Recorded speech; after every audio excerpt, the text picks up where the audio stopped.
आं बिनि सायाव बुंनो गोसो गैयामोन दा अब्लाबो सोंबाय नालाय बुंनोसै आरो आंथ' गिबियावनो हायनामुलिनि दाब्लाखौ सिनायो बिपिएफआव सोर दाब्ला दं आं बेखौ सिनायो नाम्बार वान खोथा जायखिजाया बयहाबो मोनसे बिबेक दङ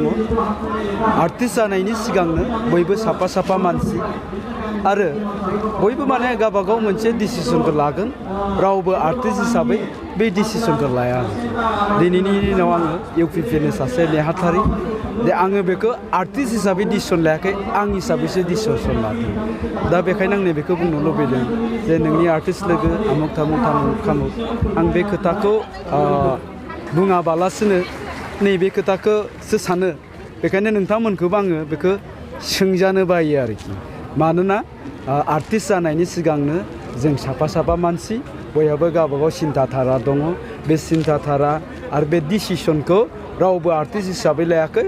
गाव हिसाबै सासे मानसि हिसाबै गावनि बिबेकजों बेफोर डिसिसनखौ लादों सोर मा बुंदों मा बुङाखै आंहा बेखौ बुंनो गोनां खोथा गैया अब्लाबो दिनै रायजोफोरा मिथियो माने सासे दाब्ला होननानै बुंबा प्रबिन गयारि होननानै बुंबा माने सासे आर्टिस्ट हिसाबैसो सिनायो खिन्थु बे समाव खिन्थु बिपिएफ होननानै सिनायाखैमोनब्ला दिनै नोंथांखौ जेरैबायदि इउपिपिएल होननानै सिनायदों बेबायदि सिनायाखै दिनैनि दिनावहाय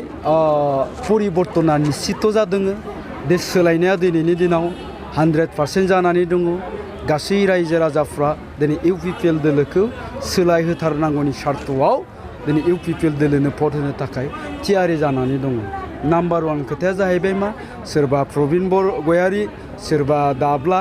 सोरबा फैलाव बा नैबे फैलायाबो मोनसे समाव बिपिएफनि सासे मरेल सापर्टारमोन दा आं बेखायनो बुंनाया दिनैनि दिनावहाय बयबो गावबागाव डिसिसनखौ लादों आंबो दिनै आंनि डिसिसनखौ लादों खिन्थु आंनि साननायाव आं सानदों आं राइट डिसिसनखौ लादों मानोना दिनैनि दिनाव जिहेतु परिबर्तना फैगासिगोन चेन्जआ फैगासिगोन सोलायनाया फैगासिगोन आरो गासै रायजो राजायानो जुदि बेखौ लुबैदोंब्ला सोलायनायाव आंबो सासे भागिदारि जानो होननानै कन्ट्रिबिउसन जानो होननानैसो आं दिनै इउपिपिएल जाना खामानि मावबाय दङ दा बिथांमोना दिनै जिहेतु आं बुंबाय बिथांमोना सिगाङावनो जिहेतु बिपिएफमोन नङा होमबा दा बिथांमोना गाव हिसाबै गावस्रा मोनसे बिबेक दं हिसाबै बिथांमोना सिन्था खालामदों डिसिसनखौ लादों खिन्थु आंनि डिसिसना आङो बबेबा कक्लाबारि समस्तियावल' थानानै डिसिसनखौ लायाखै बिटिसिआव जेसेबांखिनि समस्तिफोर दङ बिटिसिआव जेसेबांखिनि रायजो राजाफोर दङ दा बिथांमोननि सिन्था धाराखौ आं सिन्था खालामदों साननानै नायदों मा सानमारदों जे क'क्राझाराव थानाय समस्तिफ्रा दिनै मा अबस्थायाव दङ मा हालोदाव दङ बेफोर गासै बुस्थुखौनो दिनै सारि जाले नायदों आरो सारि जाले नायनायनि उनावहाय नुनो मोनबाय जे दिनै इउपिपिएलआनो सरकार दानो थांबाय दं आरो बिथांमोना कक्लाबारियाव थानानै बाब्राबबाय थानानै मा डिसिसन लादों बिथांमोननि थांखि आरोखि अब्लाबो दिनै हाग्रामा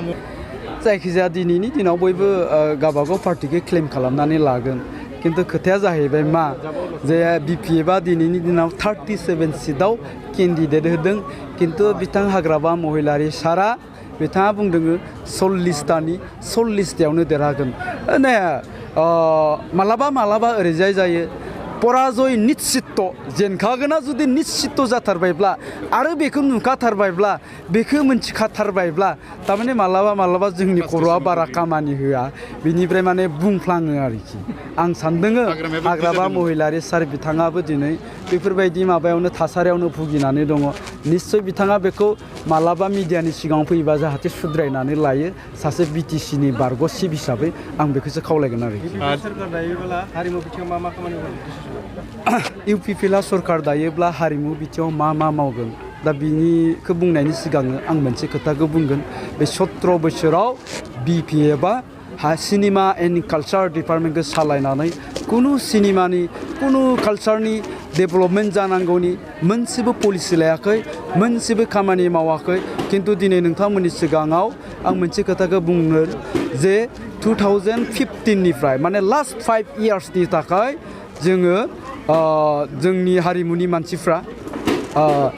मोनसे आरटिआइ होदों बे आरटिआइखौ 100% माने डिटेल्स माबाखौ रिपर्टखौ जों दासिम मोनथ'वाखै खिन्थु जिखिनि मोनदों जिखिनि नुबाय जे बेवहाय नुदों जे सोरबा पिया गावनि हिन्जावनि नामाव बे 5 बोसोरनि गेजेराव खेबथाम खेबब्रै सिनेमा बानायनि नामाव फैसा दिहुनबाय बिनिफ्राय जायफोरा माने कुनु सिनेमा बानायफेरा जायफोरखौ जों रावखौबो सिनाया दानि बिथांमोनाबो सिनेमा बानायनायनि नामाव फैसा दिहुनदोङो दा बिथांमोना माखासे माने जालि सार्टिफिकेट रेजिस्ट्रेसन सार्टिफिकेट लानानै बिथांमोना माने माबा खालामदों आरो सिनेमानि नामावहाय फैसा दिहुनदों कालचारनि नामाव फैसा दिहुनदों बे जोंनि थाखाय जोबोद दुखुनांथाव आरो हारिमुनि मानसिफोरनि थाखाय जोबोद लासिंसिं आरो नैबेसिमबाव जोंनि नुनायाव दानि हारिमु मानसिनि मानसिफोरा बै IVS 10,000 15,000 20,000 बिदिबो दं आरोखि होनाय दा बेफोराव रावबो आर्टिस्ट मानसिया मोनाखै दानि 100 जनाव माने साथामा मोननो हादों थिग बेबायदि आरो जों रावखौबो सिनाया सोर बै मानसिफ्रा जे 10,000खौबो लादों 15,000खौबो लादों 3 लाखबो लादों 4 लाखबो लादों बे जोंनि थाखाय जोबोद दुखुनांथाव दा जों बेखौनो बुंनो नागिरदों आरो बन्जार दैमारिया जिहेतु बिथाङाबो सासे माने EM बे कालचार डिपार्टमेन्टनि दा दिनै माने खोब माने सावगारि माबा माबि बनायबाय थादों दा बिथांनि माखासे माबानि थाखायनो बियो जादों नामा आंथ' दाबो बिनि माबाखौ नुफेराखै भिडिअ नुफेराखै खिन्थु ओरैनो ससियेल मिडियायावसो माबा मोसाहां माबाहां सोरबा एक्ट्रेसफोरजों थाफानाय बेबायदि फट'खौ नुदों आरोखि जा बेबायदि बानायनायाथ' गाज्रि नङा मोजांसो आरोखि ना होमबा जोंनि माने हारिमुआव मोनसे कन्ट्रिबिउसन होनाय जागोन दा खोथाया नैबेखौसो बुंनो नागिरदों आरोखि दा बे जिखिनि जों नोंथां माबा फैसा फैबाय हारिमु डिपार्टमेन्टआव जिखिनि बाजेट खालामबाय बेफोर प्रपार इउटिलाइज जानो नांगौ होननानै जों सिन्था खालामदों दा नहाय नोंथाङा सोंनाया जे UPPLआव फैयोबा हारिमुनि मा मावगोन होननाया जे जोङो प्रपार इउटिलाइज खालामगोन नङा होमबा जाय माने जिखिनि जोङो हारिमु डिपार्टमेन्टनि नामाव जिखिनि बाजेट खालामबाय बेफोरखौ प्रपार इउटिलाइज खालामनानै जोङो जोंनि आर्टिस्टफोरनि सुंथाइनायनि राहा लामा जे जोंनि हारिमु नट अनलि बड' BTC आव थानाय बिभिन्न जाति जनगोष्ठीफोरनि जेबेला माने हारिमु कालचार बे कालचारखौ जाहाथे जों बयबो हमथानानै लाखिनो हायो गोजौआव लांनो हायो बेफोरनि थाखायनो जोङो खामानि मावनो थाखाय